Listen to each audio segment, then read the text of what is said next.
بھی دشمن ہے میرے رضا کا، جل رہا تھا جلا ہے جلے گا۔ جو بھی دشمن ہے میرے رضا کا، جل رہا تھا جلا ہے جلے گا، جل رہا۔ رحمن الرحیم، نحمدہ و نصلی علی رسولہ الکریم، اما بعد، فاعوذ باللہ من الشیطان الرجیم، بسم اللہ الرحمن الرحیم۔ واتبع سبیل من اناب الی، صدق اللہ مولانا العظیم وبلغنا رسولہ النبی الامین المتین الکریم، ونحن علی ذلک لمن الشاہدین والشاکرین، والحمد للہ رب العالمین۔ معزز سامعین، آج میں سید محمد حسینی اشرفی مصباحی، چیف ایڈیٹر ماہنامہ سنی آواز ناگپور مخاطب ہوں۔ آج میں لفظ مسلک پر لب کشائی کرنا چاہتا ہوں۔ دین اسلام مکمل ہو چکا، قرآن پاک نازل ہو چکا، اسلامی احکام مکمل ہو چکے، سرکار پاک صلی اللہ تعالی علیہ وسلم کا دور نبوت ظاہر اور باہر ہو چکا۔ اسلام کے اندر اب کسی قسم کی کوئی شک و شبے کی بات باقی نہیں رہی۔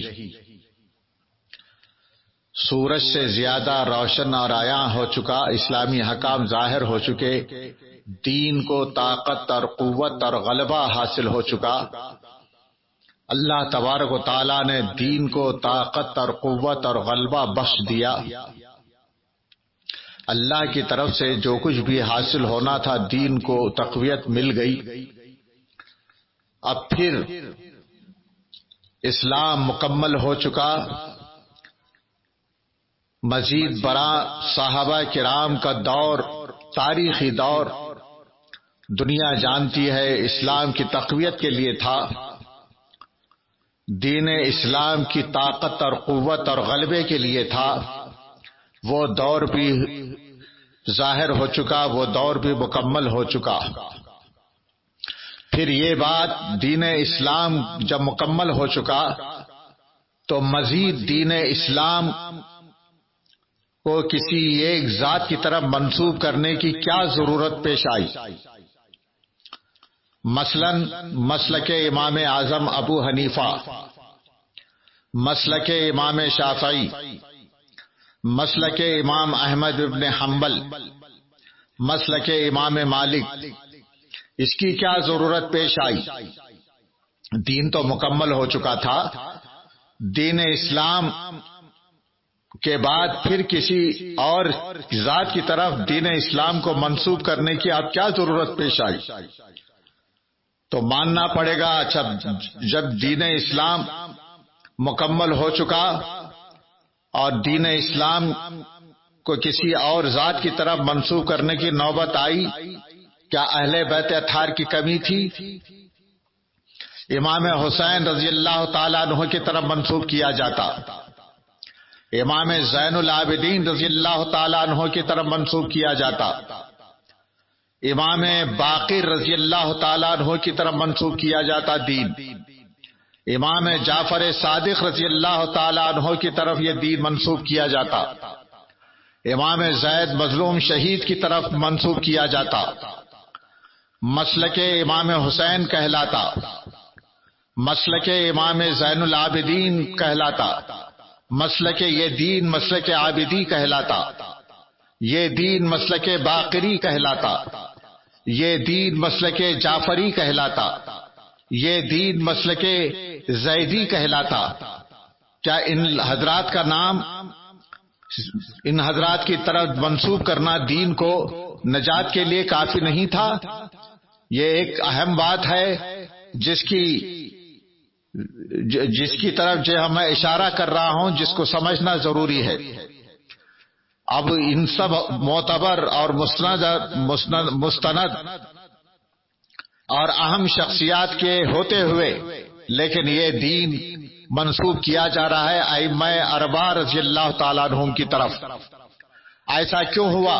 تاریخ گواہ ہے، جانتے ہیں، تاریخ داں جانتے ہیں، اسلام کے مکمل ہونے کے بعد، دین کے مکمل ہونے کے بعد، اسلام کے نام پر، دین کے نام پر، دین کا نام لے کر، اسلام کا نام لے کر گمراہ فرقے پیدا ہوئے، خارجی پیدا ہوئے، منافق پیدا ہوئے، بددین دیگر اور بددین پیدا ہوئے. ان کے استحصال کے لیے، ان کے فتنوں کو ختم کرنے کے لیے روافض پیدا ہوئے. روافض نے اپنے آپ کو حضرت مولا علی مشکل کشا کی طرف منسوب کر دیا. ہدایت وہی ہے جس کا ہم نام لیتے ہیں دین علی، اور انہوں نے یہ بھی نعرہ دیا ہدایت وہی ہے جو ہم امام حسین کی طرف اپنے دین کو منسوب کرتے ہیں، دین حسینی، مسلک حسینی. اور ایسے ہی مسلک باقری، مسلک عابدی، مسلک زیدی اور ان حضرات کا نام لے کر دین میں فتنہ انگیزیاں برپا کی، دین کے اندر فتنہ سامانیاں پیدا کی. تو اہل حق نے اجماع ہو چکا، اہل حق کا، اب اسلام کو، اب اس دین کو ان حضرات کی طرف منسوب کرنا، جبکہ ان حضرات کا نام لے کر اسلام میں رکھنا پیدا کر دیا، اسلام کے اندر فتنہ سامانیاں برپا کر دیا انہوں نے. صحیح اسلام کی نشانی، صحیح دین کی نشانی، اس دین کی نشانی جو اللہ نے نازل کیا، ان الدین عند اللہ الاسلام، اس اسلام کی نشانی، اس دین کی نشانی اب امام اعظم کے ذریعے سے ظاہر ہوگی، اب امام شافعی کے ذریعے سے ظاہر ہوگی، امام احمد ابن حنبل کی طرف سے ظاہر ہوگی، امام مالک رضی اللہ تعالیٰ عنہ کی طرف منسوب کر کے نازل ہوگی، امام ماتریدی کی طرف منسوب کر کے یہ دین کی نشانی باقی رہے گی، امام اشعری کی طرف منسوب کرتے ہوئے یہ دین باقی رہے گا. تو لہذا جب دین میں فتنہ برپا ہوا، دین میں فتنے برپا کیے ہوئے کسی ایسی ذات کی طرف دین کو منسوب کر دیا گیا جس سے دین اسلام باقی رہے، دین کی نشانیاں باقی رہیں. قرآن پاک نے اسی کی طرف اشارہ فرمایا، واتبع سبیل من اناب الی، اس شخص کی اتباع کرو جو میری راستے کی طرف بلاتا ہے، جو میرے دین کی طرف بلاتا ہے، اس شخص کی تم اتباع کرو. قرآن پاک نے ہمیں ہدایت دیا، قرآن پاک نے ہمیں حکم نازل کیا. اب یہ دین امام اعظم کے نام سے جانا جائے گا، اب یہ دین مسلک امام شافعی کے طور پر پہچانا جائے گا، اب یہ دین مسلک اشعری کے طور پر جانا جائے گا، مسلک امام اعظم کے طور پر، مسلک امام احمد ابن حنبل کی طرف منسوب کر کے پہچانا جائے گا، مسلک امام اشعری کی طرف منسوب ہوگا، مسلک امام ماتریدی کی طرف منسوب ہوگا. اب اتنی اہم بات ہے، سمجھنا چاہیے، یہ اللہ تبارک و تعالی کی سنت کریمہ ہے، عادت کریمہ ہے. اپنے اس دین کو فتنہ اور فساد برپا جب ہوتا ہے تو اپنے اس دین کو کسی اپنے محبوب بندے کی طرف منسوب کر کے اس دین کو محفوظ فرما دیتا ہے. اللہ تبارک و تعالیٰ کا یہ فضل ہے. اب اسی طرح سے اب دیکھتے ہیں ہم، اب امام اعظم کے نام پر بھی فتنہ برپا ہوا، امام شافعی کے نام پر بھی فتنہ برپا ہوا، امام احمد ابن حنبل کے نام پر بھی فتنے برپا ہوئے، امام مالک کے نام پر بھی فتنے برپا ہوئے. اب یہ دین کی نشانی کسی ایسی ہستی کی طرف منسوب کی گئی جس سے اسلام باقی رہے، جس سے دین باقی رہے. کبھی یہ دین مسلک مولانا روم کہلایا، کبھی یہ دین مسلک امام جلال الدین سیوطی کہلایا، کبھی یہ دین مسلک محی الدین ابن عربی کہلایا، کبھی یہ دین مسلک امام فخر الدین رازی کہلایا، کبھی یہ دین مسلک امام غزالی کہلایا، کبھی یہ دین مسلک مولانا روم کہلایا، کبھی یہ دین مسلک مجدد الف ثانی کہلایا، کبھی یہ دین مسلک شاہ عبدالحق محدث دہلوی کہلایا، کبھی یہ دین مسلک غوث اعظم جیلانی کہلایا، کبھی یہ دین مسلک خواجہ اجمیر پاک کہلایا۔ ایسے ہی اللہ کے محبوب بندوں کی طرف منسوب کر کے یہ دین جانا گیا، پہچانا گیا۔ ایسی فتنہ فساد کے وقت میں علماء ملت اسلامیہ نے اس دین کو اللہ کے محبوب بندوں کی طرف منسوب کر کے دین اسلام کی لاج رکھ لیتے ہیں، دین کو بچا لیتے ہیں، فتنہ فساد کے مقابلے میں اس دین کو محفوظ کر لیتے ہیں۔ اسی طرح سے کون جانتا تھا جب اکبر کا فتنہ اٹھا، پہلے خلق قرآن کا فتنہ اٹھا، خلق قرآن کے مقابلے میں حضرت امام احمد ابن حنبل حق کی نشانی بن کر ظاہر ہوئے۔ ذرا وہ اس مرد مجاہد کو دیکھیے، خلق قرآن کے فتنے کے موقع پر امام احمد ابن حنبل نے صبح 70 کوڑے کھائے، شام 70 کوڑے کھائے اور جیلوں میں زندگی گزاری، لیکن اسلام کی لاج رکھ لی۔ اس وقت مسلک امام احمد بن حنبل دین کی لاج رکھتا ہوا نظر آتا ہے، لیکن جب فتنے فساد برپا ہوئے اور چاروں ائمہ کے مقابلے میں بھی چاروں ائمہ کا نام لے کر جب فتنے برپا ہوئے تو ایسی عظیم شخصیت کی طرف دین کو منسوب کر کے اللہ تبارک و تعالیٰ کے محبوب بندوں نے دین کو محفوظ کر لیا۔ اکبر کا زمانہ کون نہیں جانتا، اکبر نے دین مصطفیٰ صلی اللہ علیہ وسلم کو، اسلام کو، دین کو مس کر ڈالا تھا، دین الہی کے نام پر معجون مرکب بنا لیا تھا، دین کو معجون مرکب بنا لیا تھا۔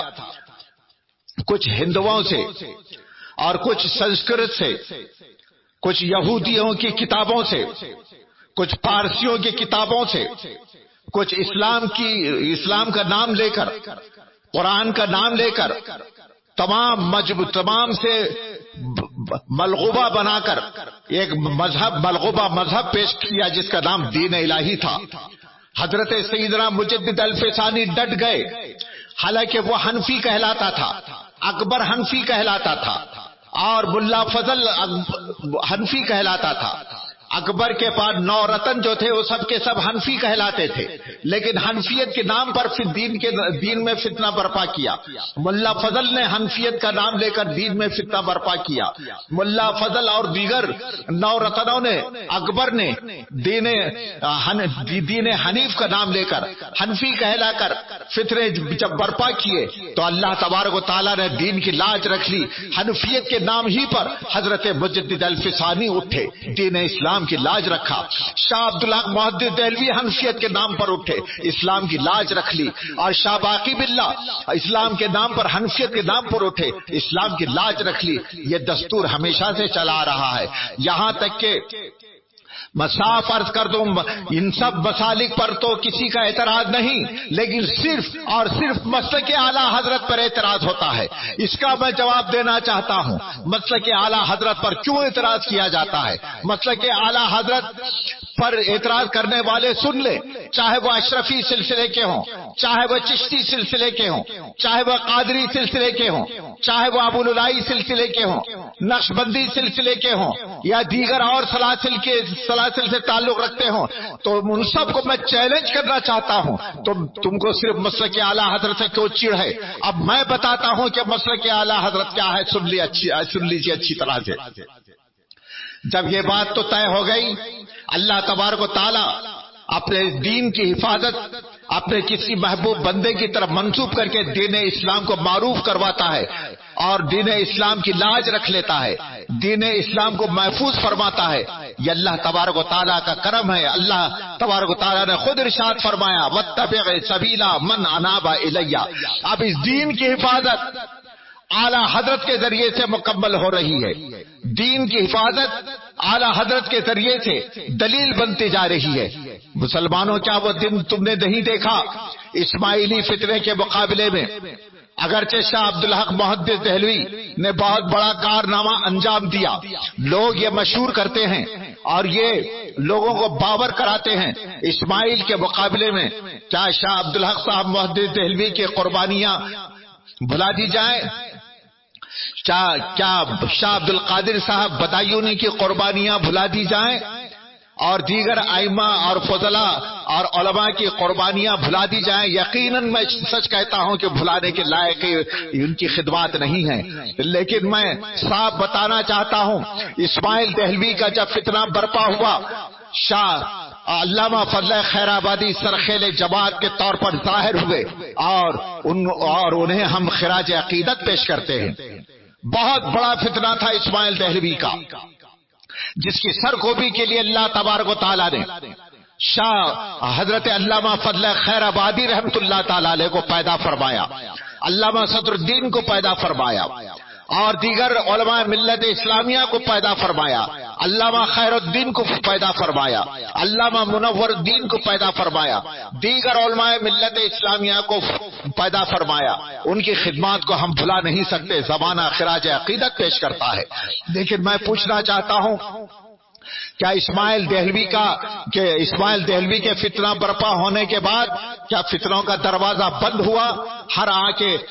ہر کے آمد برا مزید کر کے تحت جو بھی آتا گیا اور اس میں فتنہ و فساد برپا مزید سے مزید برپا کرتا نظر آتا ہے۔ محترم سامعین سنیے، اسماعیل دہلوی نے جس فتنے کی بنیاد رکھی ہے وہ خالص غیر مقلدیت ہے۔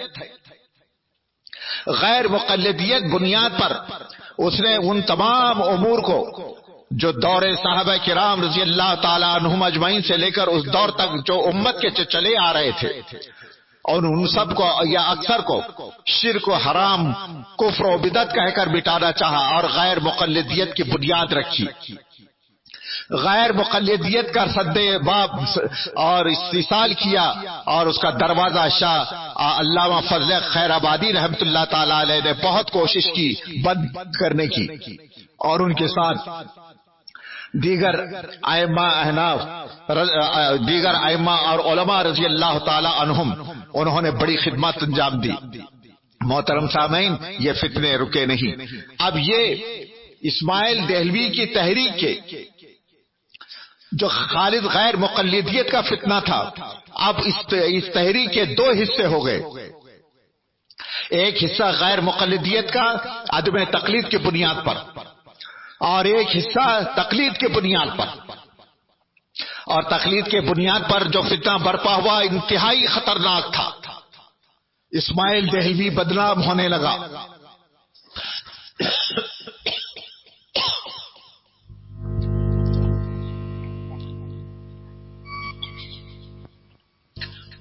محترم سامعین، اسماعیل دہلوی نے جس فتنے کی بنیاد رکھی سب سے پہلے وہ غیر مقلدیت کا فتنہ ہے، اور وہ اس میں بدنام ہونے لگا۔ تو اسماعیل دہلوی شاہ عبدالحق صاحب شاہ عبدالعزیز صاحب محدث دہلوی رحمت اللہ تعالی علیہ کا بھتیجا ہے، اور حضرت شاہ عبدالعزیز محدث دہلوی رحمت اللہ علیہ کا نواسا شاہ اسحاق، اس نے اب دیوبندیت کا اب تقلید کا روپ اپنا لیا۔ وہ اسماعیل دہلوی کے فتنے کو تقلید کے نام پر برپا کیا۔ اب دو حصے ہو گئے، عدم تقلید، غیر مقلدیت، اور تقلید کے نام پر اسحاق نے فتنہ برپا کیا۔ اسی اسحاقی فتنے جب آگے بڑھا اسحاقی فتنہ جب آگے بڑھا ہے تو دیوبند کی بنیاد ہوئی۔ قاسم نانوتوی، اشرف علی تھانوی، رشید احمد گنگوہی، خلیل احمد امبیٹھی، جو راستہ شاہ اسحاق دہلوی نے اپنایا تھا اسی راستے کو اپناتے ہوئے انہوں نے حنفیت کا روپ اختیار کیا اور دیوبند کی بنیاد پڑ گئی۔ جب دیوبند کی بنیاد پڑ گئی اور یہاں سے جو فتنے برپا ہوئے، علمان والحفیظ ایک فتنہ نہیں، عقائد اسلام اور جو مسائل قرآن پاک میں موجود ہیں، احادیث کریمہ میں موجود ہیں، ان سب کو مسخ کر کے رکھ دیا۔ دین کو تباہ کرنے کی ناپاک کوشش کی گئی اور نئے نئے فتنے برپا ہوئے۔ یا رسول اللہ کہنا شرک ہو گیا، توسل کو شرک حرام بدعت کہا۔ ایک فتنہ نہیں، نہ جانے کتنے فتنے برپا ہوئے۔ ختم نبوت پر ایمان ضروری تھا امت کا، ضروری ہے امت کا، اور ختم نبوت قرآن پاک نص قطعی سے ثابت ہے، اور اس کے اندر انہوں نے یہ بات رچی اور یہ بات ڈال دی. اگر کوئی بعد زمانے نبوی کوئی پیغمبر آ جائے، اس کا خلاصہ میں بیان کر رہا ہوں، پھر بھی خاتمیت محمدی میں کچھ فرق نہیں آئے گا. جب یہ عقیدہ غلط عقیدہ گڑھا، علماء ملت اسلامیہ کا ایمان اس حملے کو برداشت نہیں کر سکا، طوفان برپا ہوا. اور اس کے مقابلے میں جو صد و مد کے ساتھ مقابلہ کرتے ہوئے اگر نظر آتے ہیں تو وہ تنہا مجدد اسلام مولانا شاہ احمد رضا خان صاحب بریلوی رحمت اللہ تعالی علیہ. اور ایک فتنے کے مقابل میں نہیں، نیچریوں کے فتنے کے مقابل، قادیانیوں کے فتنوں کے مقابل، دہریوں کے فتنوں کے مقابل، بابیوں کے فتنوں کے مقابل، بہائیوں کے فتنے کے مقابل، چکرالیوں کے فتنے کے مقابل، وہابیوں کے فتنے کے مقابل، اسماعیلی فتنے کے مقابل، نہ جانے کتنے کتنے میرے اندازے کے مطابق 2 درجن کے قریب فتنے برپا ہوئے. ان فتنوں کی سرکوبی کے لیے تنہا میرے اعلیٰ حضرت مجدد اسلام کھڑے نظر آتے ہیں فتنوں کی سرکوبی کرتے ہوئے. اور اس بنیاد پر حضرت مجدد الفسانی نے اسلام کی لاج رکھ لی. دین الہی پر، دین الہی کے نام پر جب فتنے برپا ہوئے تو صرف توحید کے عقیدے پر ضربیں لگائی جا رہی تھی، تو حضرت مجدد الفسانی نے دین کی لاج رکھی اور یہاں پر ایک عقیدے پر حملہ نہیں، پورے دین اسلام کو مسخ کیا جا رہا ہے. ایسے وقت میں اعلیٰ حضرت رضی اللہ تعالیٰ عنہ نے دین کی لاج رکھی، دین اسلام کو سنبھالا، عقیدے کی حفاظت کی. کیا ایسے مرد مجاہد کی خدمات پر خراج عقیدت پیش نہیں کی جائے گی؟ دنیا اسلام پورے کا پورا ایسے موقع پر ان خدمات اعلیٰ حضرت کی ان خدمات کے انجام دہی پر اعلیٰ حضرت کے دین، اعلیٰ حضرت نے جو دینی خدمات کی ہے اس کا لحاظ کرتے ہوئے اسلام کو منسوب کر دیا اعلیٰ حضرت کی طرف. تمام دنیا سنیت نے، عالم اسلام نے، چاہے وہ ہندوستان کے ہوں، شام کے ہوں، عراق کے ہوں، اور عرب کے ہوں، سمرقند کے ہوں، بخارا کے ہوں، افغانستان کے ہوں، تاشقند کے ہوں، جہاں کہیں کے بھی ہوں، دنیا کے تمام علماء، عالم اسلام کے تمام علماء نے، اور ایسے نازک موقع پر جس ذات نے دین کی حفاظت کی، اس وجہ سے دین کو اعلیٰ حضرت کی طرف منسوب کرتے ہوئے، اور تمام قادری ہوں، چشتی ہوں، نقشبندی ہوں، سہروردی ہوں، حنفی ہوں، شافعی ہوں، مالکی ہوں، حنبلی ہوں، چاہے وہ کسی مسلک سے تعلق رکھتے ہوں اور کسی مشرب سے تعلق رکھتے ہوں، سبھوں نے یہ نعرہ دیا اور ہمارا مذہب مسلک اعلیٰ حضرت ہے. کیا ایسے موقع پر یہ نہیں کہا جائے گا؟ یہ تو میں نے مختصر طور پر مذہب اسلام کے بنیاد پر اور حنفیت، شافیت، قادریت، چشتیت، نقشبندیت، سہروردیت کی بنیاد پر میں نے یہ ثابت کیا. اور قادریت کی لاج مسلک اعلیٰ حضرت ہے، قادریت کا دوسرا نام مسلک اعلیٰ حضرت ہے، چشتیت کا دوسرا نام مسلک اعلیٰ حضرت ہے، نقشبندیت کا دوسرا نام مسلک اعلیٰ حضرت ہے، سہروردیت کا دوسرا نام مسلک اعلیٰ حضرت ہے، مسلک امام اعظم کا دوسرا نام مسلک امام احمد رضا ہے، مسلک امام شافعی کا دوسرا نام مسلک اعلیٰ حضرت ہے، مسلک امام احمد ابن حنبل کا دوسرا نام مسلک اعلیٰ حضرت ہے، مسلک امام احمد ابن حنبل کا چاروں ائمہ کے مسلک کا دوسرا نام مسلک اعلیٰ حضرت ہے. اور محترم سامعین، یہ وہ مسلک ہے، ان سب کا خلاصہ مسلک اعلیٰ حضرت ہے. اور علماء ملت اسلامیہ نے اس مسلک کو حق مسلک جانا، حق مذہب جانا، حق کی نشانی جانا، حق کی پہچان جانا.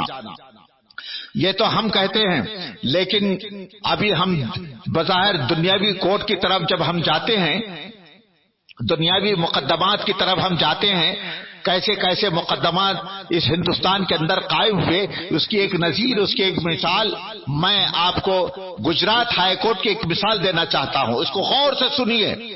آج جتنے بھی قانون داں ہیں، جتنے بھی پڑھے لکھے لوگ ہیں، جتنے بھی سمجھدار لوگ کہلاتے ہیں، جتنے بھی ایجوکیٹڈ لوگ ہیں، وہ سب غور سے میری اس بات کو سنیں، اچھی طرح سے سنیں۔ پچھلے زمانے میں کچھ سالوں پہلے گجرات میں یہ خانقاہ کے مسئلے پر نزاع پیدا ہوا، جھگڑا پیدا ہوا۔ کوئی خانقاہ ہے گجرات کے اندر، 400 سال یا 450 سال پہلے کی خانقاہ ہے، اس کسی بزرگ کی طرح وہ منسوب خانقاہ ہے۔ اب اس خانقاہ میں اہل خانقاہ کے درمیان جھگڑے پیدا ہوئے، یعنی میں گدی نشین، اصل گدی نشین ہوں، یا فلاں گدی اصل گدی نشین ہے، یا کوئی اور صاحب گدی نشین ہے۔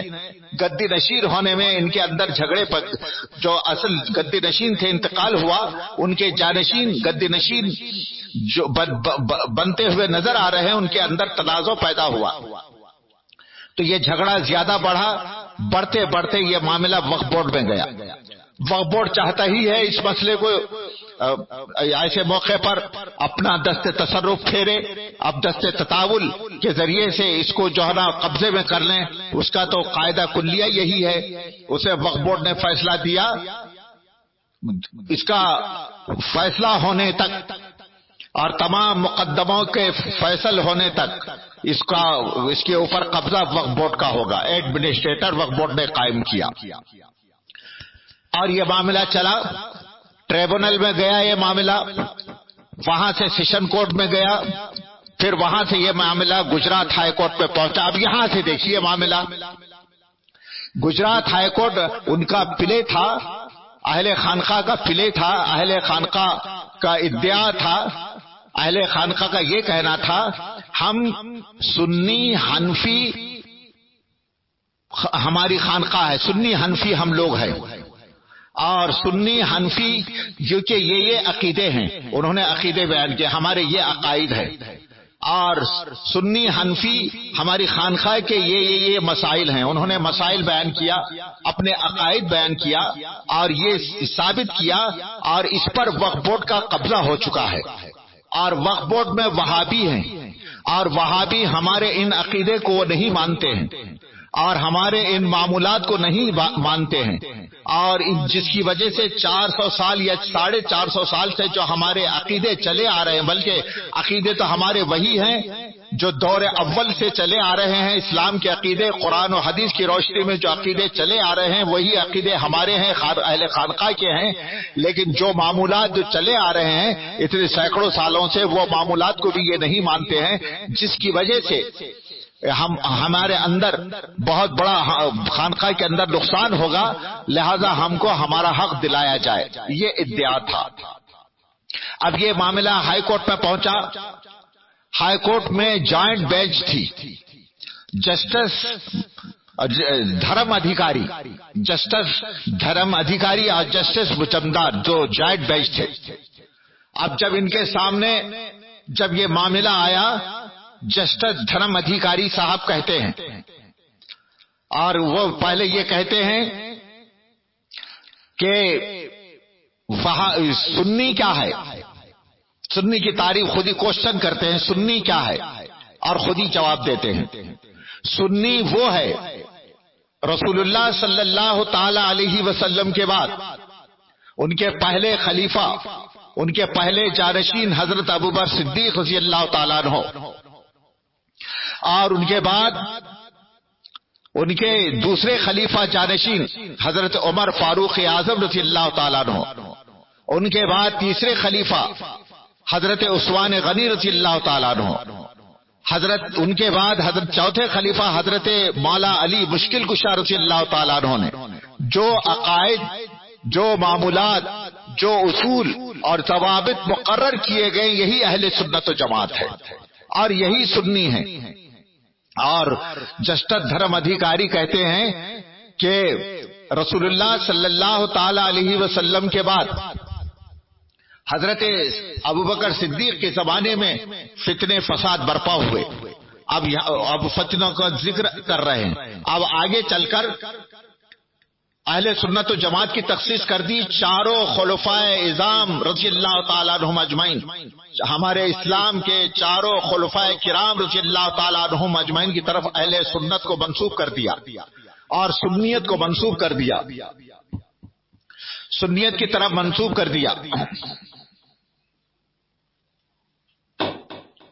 اور انہوں نے کہا ان کے اصول و ضوابط، ان کے طور طریقے جو انہوں نے قائم کیے ہیں، یہی اہل سنت و جماعت ہے اور انہی کو سنی کہا جاتا ہے. اور یہ دھرم ادھیکاری لکھتے ہیں آگے چلنے کے بعد یہ 4 سیکٹ اور 4 فیت میں تقسیم، 4 فیت اور 4 سیکٹ میں تقسیم ہو گئے. 4 فیت یعنی 4 مذہب، یعنی حنفی، شافعی، مالکی، حنبلی. اور 4 سیکٹ، 4 مشرب، قادری، چشتی، نقشبندی، سہروردی، اس میں تقسیم ہو گئے. اور انہوں چونکہ وہ چشتیہ سلسلے کی خانقاہ تھی اور انہوں نے کہا کہ قادری سلسلہ، اس کی کچھ ذیلی شاخوں کا انہوں نے ذکر کیا، اور اسی کی کچھ ذیلی شاخیں بھی ہیں جیسے برکاتی، رضوی وغیرہ. 8 سلسلے انہوں نے لکھا ہے، 8 سلسلے. اور چشتیہ سلسلے کی چشتیہ سلسلے کی 12 شاخیں لکھی ہیں، نظامی، صابری وغیرہ وغیرہ، اور اس طرح کے 12 سلسلے لکھے ہیں. اور ٹوٹل ان کے مجمع کو اہل سنت و جماعت کہتے ہیں اور ان کو سنی کہتے ہیں. اور شارٹ میں یہ خاص بات، اور شارٹ میں ان کو بریلویز کہتے ہیں، شارٹ میں ان کو بریلویز کہتے ہیں. اور ان کو عرف عام میں ہندوستان، پورے ہندوستان میں عرف عام میں اور مسلک اعلی حضرت انہیں کہا جاتا ہے. دھرم ادھیکاری لکھتے ہیں کہ مسلک اعلی حضرت سے مراد حنفی ہونا ہے، شافعی ہونا ہے، مالکی ہونا ہے، حنبلی ہونا ہے، قادری ہونا ہے، چشتی ہونا ہے، سہروردی ہونا ہے، اور تمام سلاسل کی طرف منسوب کرنا ہے. اور مسلک اعلی حضرت سے مراد صحیح دین اسلام ہے. اور بتائیے گجرات ہائی کورٹ مسلک اعلی حضرت کو تسلیم کیا یا نہیں؟ میرے پاس اس کا ثبوت ہے اور میرے پاس اس کا مقدمہ ہے. اور آگے دیکھیے وہابی کیا ہے. وہ خدا باتیں ہیں کہ وہابی کیا ہے. وہابی حضرت ابوبکر صدیق رضی اللہ تعالیٰ عنہ کے زمانے میں چند باغی پیدا ہوئے. باغیوں کا نام وہ جسٹس دھرم ادھیکاری لکھتے ہیں. مسیلمۃ الکذاب جس نے نبوت کا دعویٰ کیا، سجا، اسود انسی وغیرہ، انہوں نے دین اسلام کے خلاف عقائد برپا کیے. جہاد ہوا، حضرت ابوبکر صدیق نے جہاد کیا، قلعہ قمع کیا. آخرکار حضرت خالد ابن ولید رضی اللہ تعالیٰ عنہ کے سرکردگی میں وہ مسیلمۃ الکذاب قتل کر دیا گیا. حضرت وحشی نے اس کو قتل کر دیا اور وہ اپنے انجام کو پہنچ چکے. اب یہ جو بنیاد مسیلمۃ الکذاب، سجا، اسود انسی نے جو رکھی ہے، آگے چلنے کے بعد یہی اسی عقائد کے بنیاد پر کچھ لوگ خارجی پیدا ہوئے، معتزلی پیدا ہوئے، اور ٹوٹل ان کے مجمع کو وہابی کہا جاتا ہے. اور آگے چلنے کے بعد عرب کی طرف آتا ہے. عرب کی طرف آنے کے بعد جو مسیلمۃ الکذاب نے اور دوسرے خارجیوں نے، معتزلیوں نے جو عقائد زمانے میں برپا کیے تھے، انہی عقائد کو عرب میں شخص پیدا ہوئے جن کا نام محمد ابن عبد الوہاب تھا. انہوں نے کتاب التوحید لکھی. کتاب التوحید یہ سراسر قرآن اور حدیث کے خلاف لکھی، اور وہ اصول اور ضوابط و عقیدے، وہ باتیں جو قرآن پاک میں، احادیث کریمہ میں تھی، اور جو حضرت ابوبکر صدیق چاروں خلفاء سے لے کر آج تک جو اس دور تک چلی آ رہی تھی، سب کو شرک و حرام بدعت لکھا. اور یہیں پر اس کا تذکرہ کیا. اور کرنے کے بعد وہ لکھتے ہیں کہ یہ کتاب بدقسمتی کا لفظ استعمال کیا، ہندوستان چلی آئی. ہندوستان میں شاہ عبدالعزیز صاحب محدث دہلوی کے گھرانے میں ان کا بھتیجا پیدا ہوا محمد اسماعیل دہلوی، اور اس نے عربی کتاب کو فارسی چربے میں استعمال ڈھالا اور فارسی میں ترجمہ کیا اور اردو میں ترجمہ کر کے انہی کے عقائد معمولات کو برپا کیا. ہندوستان میں نفرت کی آگ بھڑکا دی. اور آگے چلنے کے بعد اور وہ لکھتے ہیں اسماعیل دہلوی نے غیر مقلدیت کی بنیاد رکھی، آگے چلنے کے بعد اب مقلدیت کا دعویٰ کر کے فتنہ فساد برپا ہوا ہے، جس کا شاہ اسحاق صاحب سنبھلی نے فتنہ برپا کیا، اور حنفیت کی بنیاد پر مزید فتنے برپا ہوئے اور دارالعلوم دیوبند کی بنیاد رکھی گئی، دارالعلوم دیوبند کی بنیاد رکھی گئی، جس میں قاسم نانوتوی صاحب بانی دارالعلوم دیوبند، رشید احمد صاحب گنگوہی، اشرف علی صاحب تھانوی، خلیل احمد صاحب امبیٹوی نے وہ عقائد برپا کیے جن کا ثبوت قرآن میں نہیں، حدیث میں نہیں، اور چاروں خلفاء کے زمانے میں نہیں۔ امت میں آج تک جو عقیدے چلے آ رہے ہیں ان کے خلاف عقیدے انہوں نے قائم کیے، یہاں تک کہ ایسی سری اور ایسے صاف اور سری عقیدے کی بنیاد رکھی جو عقیدہ قرآن پاک سے صاف صاف سیدھے طور پر ٹکرا رہا ہے۔ قرآن میں ذکر ہے اللہ کے رسول محمد مصطفیٰ صلی اللہ علیہ وسلم آخری نبی ہیں، اور انہوں نے کہا کہ ختم محمد خاتمیت، اگر بعد زمان نبوی بھی کوئی نبی پیدا ہو جائے خاتمیت محمدی میں فرق نہیں آئے گا۔ انہوں نے اسلام کی اس عقیدے کے خلاف عقیدہ گڑھا، اور اسی کا فائدہ اٹھاتے ہوئے قاسم نانوتوی کے اس غلط عقیدے کا فائدہ اٹھاتے ہوئے غلام احمد قادیانی نے نبوت کا دعویٰ کیا، فتنے برپا ہوئے، فساد برپا ہوئے۔ فتنہ اور فساد کے مقابلے میں جنہوں نے دین کی لاج رکھی، جنہوں نے دین کی حفاظت کی، ان کا نام اعلیٰ حضرت مولانا شاہ احمد رضا خان صاحب ہے۔ اور لکھتے ہیں نہ صرف دیوبند قائم ہونے سے فتنے ختم، ایسا نہیں ہے، دیوبند کا فتنہ آگے چلنے کے بعد مزید فتنے برپا ہوئے، دیوبند کی وہابیت کا فتنہ برپا ہونے کے بعد، اور لکھتے ہیں کہ وہابیت کا فتنہ برپا ہونے کے بعد مزید چند فتنے برپا ہوئے، تبلیغی جماعت اٹھی، جماعت اسلامی اٹھی، ندوہ برپا ہوا، اصلاحی جماعت اٹھی، اور دیگر جماعتوں کا ذکر کیا ہے۔ ٹوٹل ان کے مجموعے کو وہابیز کہتے ہیں، اور صحیح اسلام کی نشانی ظاہر ہوئی اعلیٰ حضرت مولانا شاہ احمد رضا خان صاحب سے، اور اسی لیے دنیا ان کو مسلک اعلیٰ حضرت کہتی ہے۔ مسلک اعلیٰ حضرت سے مراد صحیح اسلام کی نشانی۔ اب یہاں سے سنیے، اور مزید وہ لکھتے ہیں جب سے انگریز کی ہندوستان میں حکومت قائم ہوئی، دو ہی خانے یہاں پر چلے آ رہے ہیں، ایک شیعہ اور دوسرا سنی۔ شیعہ تو اپنی جگہ پر محفوظ ہے اور اس کا عقیدہ بھی محفوظ ہے، اور یہاں پر دعوے میں جو ہے نا اس بات کی اس کا ذکر نہیں ہے، لہذا شیعہ کا تذکرہ کر کے کو یہیں پر چھوڑ دیا جاتا ہے۔ شیعہ ایک خانہ ہے شیعوں کا اور ایک خانہ ہے سنی کا۔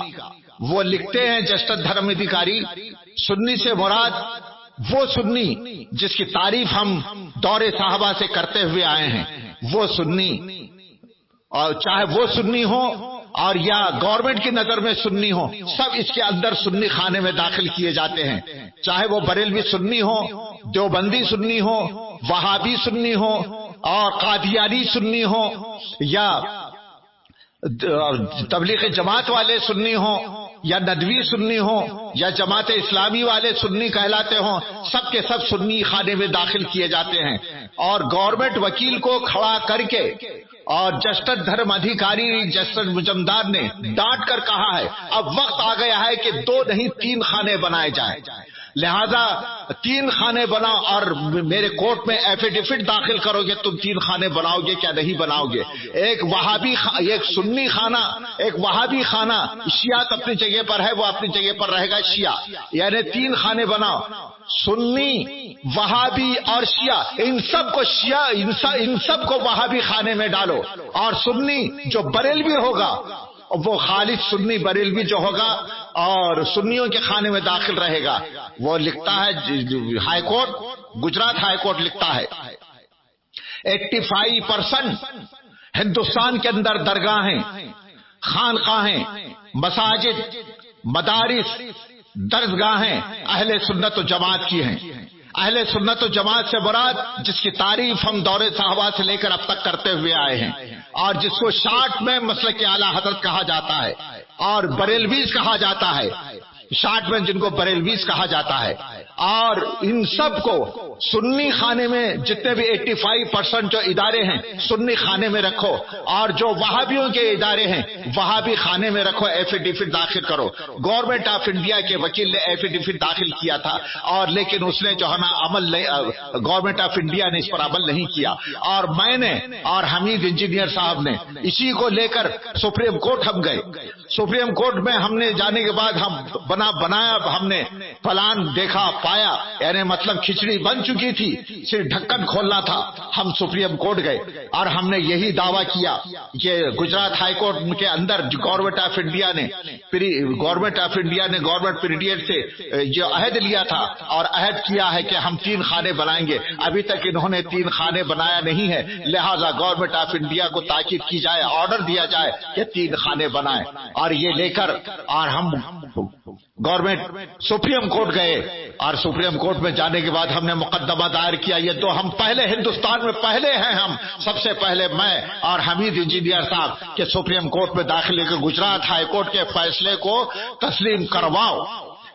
ہم نے سپریم کورٹ سے اپیل کی اور ہم نے گورنمنٹ آف انڈیا کو پارٹی بنایا، وقف کونسل کو پارٹی بنایا، اور ہندوستان کے اندر جتنے بھی اسٹیٹس ہیں ان کو ہم نے شامل کیا اور ان سے جواب مانگا، اور تامل ناڈو گورنمنٹ نے، چھتیس گڑھ گورنمنٹ نے، اور گجرات گورنمنٹ نے، اور مدھیہ پردیش گورنمنٹ نے، دیگر اسٹیٹس نے یہ کام ہونا چاہیے کہہ کر تائید میں انہوں نے سپریم کورٹ میں عرضی پیش کی، اور باقی اور خاموش رہے، مخالفت میں کسی نے نہیں کہا۔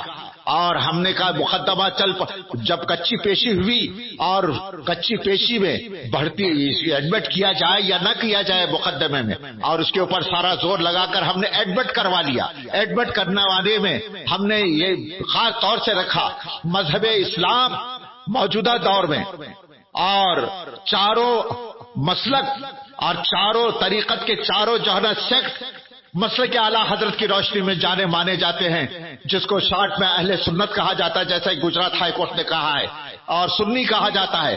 سپریم کورٹ نے بھی تسلیم کیا مسلک اعلیٰ حضرت کو حق جانو اور حق مانو، اور مسلک اعلیٰ حضرت ہی اسلام کی نشانی ہے، مسلک اعلیٰ حضرت ہی بریلوی مسلک ہی حق کی نشانی ہے، اور ان کو مقدمہ چلایا جانا چاہیے، اور اس کے اوپر ایڈمٹ کیا جانے میں کوئی عذر باقی نہیں ہے۔ اور ہماری پہلی فتح ایڈمٹ کر لیا گیا، سپریم کورٹ میں وہ کیس ایڈمٹ کر لیا گیا، اسی بنیاد پر مسلک اعلیٰ حضرت کے بنیاد پر وہ کیس ایڈمٹ کر لیا گیا ہے۔ آگے کی کاروائی ہم انشاءاللہ کر رہے ہیں، چلتی رہے گی۔ مسلمانوں کہاں کہاں فتح مبارک ہو آپ کو، یہ فتح ایسی وہ فتح ہے کہ دنیا دیکھے گی۔ گجرات ہائی کورٹ نے ایک اور بات بتانا میں بھول گیا، گجرات ہائی کورٹ کہتا ہے یہ لوگ ایسے اسلام سے خالی کافر اور مرتد کا لفظ استعمال کیا ہے گجرات ہائی کورٹ نے، یہ لوگ ایسے کافر اور مرتد ہیں، اسلام کی عالمی عدالت مکے کی عدالت نے پہلے ہی ان کے اوپر ان کے بدعقیدگی کی بنیاد پر کافر اور مرتد کے مہر لگا دی ہے، فیصلہ کر دیا ہے، جو حسام الحرمین میں موجود ہے۔ لہذا آج ضرورت ہے ان کو حسام الحرمین کے بنیاد پر کافر اور مرتد قرار دیا جائے، اور کہتا ہے گجرات ہائی کورٹ ہم بھی تسلیم کرتے ہیں کہ ایسے کافر و مرتد ہے، جو ان کے کفر میں شک کرے وہ بھی کافر و مرتد ہے۔ حسام الحرمین کا وہ ڈنکا بجا ہے کہ جس کو گجرات ہائی کورٹ نے بھی تسلیم کر لیا۔ بحمدہ تبارک و تعالی مسلک اعلیٰ حضرت روشن ہے، عیاں ہے، ظاہر ہے، باہر ہے، اس میں کوئی شک نہیں ہے کہ مسلک اعلیٰ حضرت حق ہے۔ اور ایک اور بات بتاؤں، یہ وہابی دیوبندی کہتے ہیں کہ مسلک امام اعظم ابو حنیفہ کہنا چاہیے، ان کی بولی سن کر بعد اشرفی حضرات، میں خاص طور سے چشتیہ سلسلے کے لوگوں سے خطاب کر رہا ہوں، چشتیہ سلسلے میں چاہے وہ اشرفی ہوں یا ابو العلائی ہوں یا دیگر سلسلے چشتیہ سے تعلق رکھنے والے، وہ میدان میں آئے میرے سوال کا جواب دیں۔ اگر مسلک اعلیٰ حضرت کو حق نہ مانا جائے تو تمہارا دین و ایمان خطرے میں پڑے گا۔ اے چشتیہ سلسلے کو حق جاننے والوں، چشتیہ سلسلے کو اصل ماننے والوں، جب وہابیت کا طوفان برپا ہوا، صرف وہابیت کا طوفان نہیں، اسماعیلی طوفان برپا ہوا، دیوبندیت کا طوفان برپا ہوا اور یا رسول اللہ کہنے پر پابندی لگ گئی، یا غوث کہنے پر پابندی لگ گئی، یا خواجہ کہنے پر پابندی لگ گئی، اور سادات کہلانے والوں نے وہابیوں کے ہم نوا ہو گئے، اور ادھر ہندوؤں کی طرف سے طوفان برپا ہوا، آریہ دھرم کا طوفان برپا ہوا اس قدر شدت سے کہ پنجاب سے لے کر ہریانہ تک، ہریانہ تو اس وقت نہیں تھا، پنجاب ہی کا علاقہ تھا، پنجاب سے لے کر راجستھان یہ پورا علاقہ متاثر ہوا، یہاں تک اجمیر متاثر ہوا۔ اجمیر کا خواجہ پاک کا مزار پاک 6 ہفتے بغیر غلاف اور بغیر چادر کے پڑا رہا اور غلاظت ڈالی گئی۔ اے کچھوچا کے سادات کہاں تھے تم؟ غلاظت صاف کرنے کے لیے کوئی میدان میں نہیں آیا، اور اجمیر کے مزار پر چادر ڈالنے کے لیے کوئی سید زادہ نہیں آیا، اور اجمیر کے سادات میں سے کوئی نہیں اٹھا کہ اس فتنے کا مقابلہ کرے، اور کوئی نظر نہیں آیا۔ اجمیر کے خواجہ کا مزار 6 ہفتے بغیر غلاف کے، بغیر چادر کے پڑا ہوا ہے، کیونکہ حکومت نہیں تھی۔ نجدی اگر حکومت ہوتی خواجہ کا مزار ڈھا دیا جاتا، خواجہ کا گنبد ڈھا دیا جاتا، کچھوچا کا مزار ڈھا دیا جاتا، کچھوچا کی گنبد ڈھا دی جاتی، گلبرگہ کا مزار ڈھا دیا جاتا، خواجہ بندہ نواز کا مزار ختم کر دیا جاتا۔ لاج رکھی اعلیٰ حضرت امام احمد رضا نے، آستانوں کی لاج اعلیٰ حضرت امام احمد رضا نے لاج رکھی ہے۔ جب معاملہ 6 ہفتے تک جب یہ معاملہ ہوا اور سادات کی عظمت، سادات کی قومی غیرت، دینی غیرت، خاندانی غیرت تو پھڑکی نہیں، اور بریلی کے پٹھانوں کی غیرت ایمانی پھڑک اٹھی، اور بریلی سے مفتی اعظم ہند مولانا مصطفیٰ رضا خان چلے ہیں، شیر بش اہل سنت مولانا حشمت علی خان چلے، صدر فاضل مولانا نعیم الدین صاحب چلے، صدر الشریعہ مولانا امجد علی صاحب چلے، پیر سید جماعت علی شاہ صاحب چلے، مولانا ظفر الدین بہاری چلے، اعلیٰ حضرت کے خلفاء اور شاگرد چلے، سر سے کفن باندھ کر چلے اور اجمیر شریف پہنچے، اور انہوں نے نہ ہندوؤں کی تحریک کا خیال کیا، نہ وہاں کے سادات کا لحاظ کیا، اور انہوں نے سب سے پہلے پہنچنے کے بعد غلاظت ڈالی گئی تھی میرے خواجہ کے مزار پر، غلاظت صاف کیا اور اشک بار آنکھوں سے غلاظت صاف کیا، اور غلاظت صاف کرنے کے بعد آج جاروب کشی کی اور چادر ڈالا، اور مزار کو پھر سے ویسے ہی رونق بخشی۔